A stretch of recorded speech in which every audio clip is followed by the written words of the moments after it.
मुख्यमंत्री ने पंचायती राज संस्थाओं के निर्वाचित प्रतिनिधियों से विवाह समारोह के दौरान सख्त निगरानी रखने का आग्रह करते हुए कहा कि यह पाया गया है कि कुछ लोग इस संबंध में राज्य सरकार द्वारा जारी मानक संचालन प्रक्रियाओं का उल्लंघन कर रहे हैं।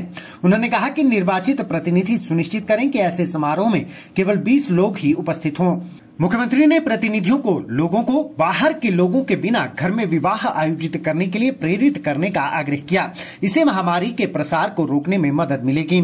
जयराम ठाकुर ने कहा कि पंचायती राज संस्थाओं को राज्य के बाहर से गांव में आ रहे लोगों पर कड़ी निगरानी रखनी चाहिए ताकि उन्हें होम क्वारंटीन में रहने के लिए प्रेरित किया जा सके। उन्होंने कहा कि बाहर से आने वाले लोगों और ऐसे समारोह जिनमें अधिक संख्या में लोगों के इकट्ठा होने की संभावना हो के बारे में जिला प्रशासन को भी अवश्य सूचना दी जानी चाहिए।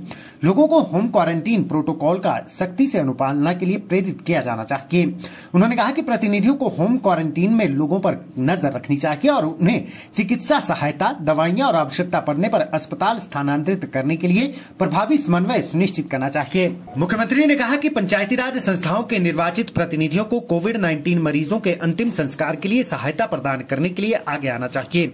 उन्होंने कहा कि कोविड-19 से ग्रसित व्यक्ति के अंतिम संस्कार के समय उचित प्रोटोकॉल का अनुपालना होनी चाहिए। जयराम ठाकुर ने कहा कि प्रतिनिधियों को पंचायतों को राज्य की विभिन्न पंचायतों के गांव में कठिन समय से गुजर रहे लोगों को चिन्हित करना चाहिए ताकि उन्हें आपदा की घड़ी में भोजन, रहने का स्थान और उनकी अन्य जरूरतों को पूरा किया जा सके। उन्होंने कहा कि पंचायती राज संस्थाओं के प्रतिनिधियों को उन्हें हर संभव सहायता प्रदान करनी चाहिए और जिला प्रशासन को सूचित करना चाहिए ताकि उन्हें जरूरी सहायता प्रदान की जा सके।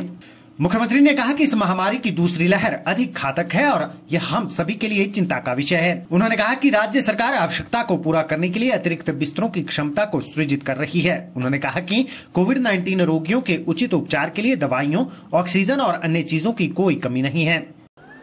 मैं आप सबका बहुत बहुत धन्यवाद करता हूँ। बहुत शॉर्ट नोटिस में आज हमने ये वीडियो कॉन्फ्रेंस जो है वो तय की थी और आज वीडियो कॉन्फ्रेंस में आप लोगों को जोड़ करके बात कहने का अभिप्राय सबसे ज्यादा यही है कि अभी ये संकट बहुत गंभीर दौर में से गुजर रहा है और जिस बात की आप लोगों को जानकारी भी है, हमारी सरकार कोशिश कर रही है कि इस संक्रमण को रोकने का हम जो प्रयत्न कर रहे हैं उसमें हम सफल हों, उस दृष्टि से भी हम काम कर रहे हैं।